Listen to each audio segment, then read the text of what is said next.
I have so many experiences here. I really think that it comes down to just truly being a student and being able to become a part of a community that is not only so historical, but at the same time so prominent and so important to our history that started in 1801 and now we're in 2022.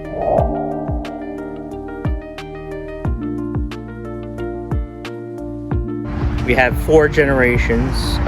My grandmother attended the academy and my grandfather and my mother, Jerry Musumecis-a, and then myself graduated in 1992.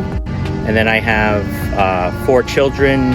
One graduated, Thomas, graduated last year, and then Ella's a senior, and Julia and Gianna are freshmen.